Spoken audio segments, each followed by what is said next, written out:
अस्सलाम वालेकुम दोस्तों, अल्टस करोला 1.6 में मैं बैठा हूँ, उसको ड्राइव कर रहा हूँ। 120 पे गाड़ी जा रही है, आरपीएम 3 से डाउन है और इको मोड ऑन है। अभी ये जो इको मोड आपको नज़र आ रहा है, ये जो ग्रीन कलर का निशान है ECO लिखा हुआ है, इसका क्या मतलब है?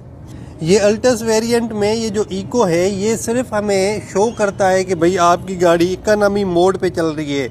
लेकिन जो कुछ एडवांस गाड़ियाँ हैं उनमें ऑप्शंस होते हैं, बाकायदा मोड्स चेंज होते हैं कि भाई स्पोर्ट्स मोड हो गया, इको मोड हो गया। अगर आप इको मोड पे कर दें तो आप जैसे भी उसको ड्राइव करें, यानी हैवी फुट स्टाइल से ड्राइविंग करें, एकदम से आप उसको रेस पे पैर दबा दें तो फिर भी वो इको मोड में ही चलती है, यानी फ्यूल कंजप्शन उसकी इकोनॉमिकल ही होती है। अगर आप इको मोड ऑफ करके स्पोर्ट्स मोड कर लेंगे तो फिर वो एक्सेलरेशन ज़्यादा लेगी और वो फिर स्पोर्टी ड्राइव हो जाएगी, ठीक है।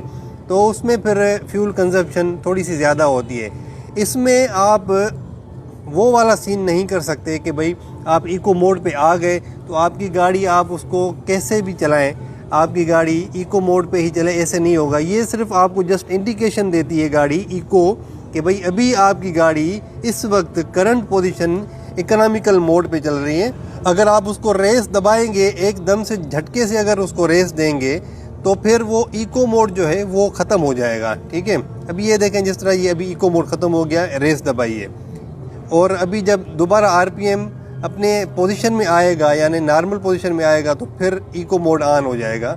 अभी देखें, ये देखें, ये मैं आपको बार बार इसलिए करके दिखा रहा हूँ। अभी ये 3 पे आ गया, इको मोड पे आ गया। इसका मतलब ये है कि भाई अकॉर्डिंग टू द स्पीड आपका आरपीएम मेंटेन्ड है और फ्यूल कंजप्शन नॉर्मल हो रही है। जितनी 120 की स्पीड पे होनी चाहिए उतनी ही हो रही है, ठीक है। तो ये इकोनॉमिकल मोड फिर आ जाता है, इको मोड आ जाता है।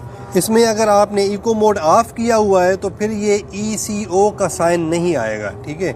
ये आप अपने जहन में रख लें। और ये इस गाड़ी, इस वेरिएंट में ECO जो इको मोड है उसको हम किस तरह ऑन करते हैं वो भी मैं आपको नेक्स्ट वीडियो में बताऊंगा। अगर आप उसको ऑन करके नहीं चलेंगे तो आपकी गाड़ी इको मोड पे नहीं चलेगी, खामखा आपकी फ्यूल कंजप्शन ज़्यादा हो जाएगी। और दूसरा इससे ये भी साबित होता है कि भाई आप अगर लाइट फुट स्टाइल से ड्राइविंग करेंगे, यानी आराम आराम से उसको रेस को दबाएंगे, चाहे फिर आप 120 पे ही चले जाते हैं, लेकिन आपका आरपीएम कंट्रोल में होगा, आपका रेस पेडल आपके कंट्रोल में होगा, तो आपके फ्यूल की बचत होगी, यानी आपकी गाड़ी जो है वो इकोनॉमिकल मोड पे ही चलेगी, चाहे कोई भी गाड़ी हो। इसमें तो ये सिर्फ आपको इंडिकेशन दिखा रहा है, इसमें सिर्फ ये फीचर है कि आपको ये गाड़ी सिर्फ दिखा रही है, ये उसको चला नहीं रही इको मोड पे, सिर्फ आपको शो कर रही है कि अभी इको मोड पे चल रही है, क्योंकि मैं उसको लाइट फुट स्टाइल से चला रहा हूँ गाड़ी को। अभी आपको मैं दोबारा दिखा देता हूँ, ये देखें।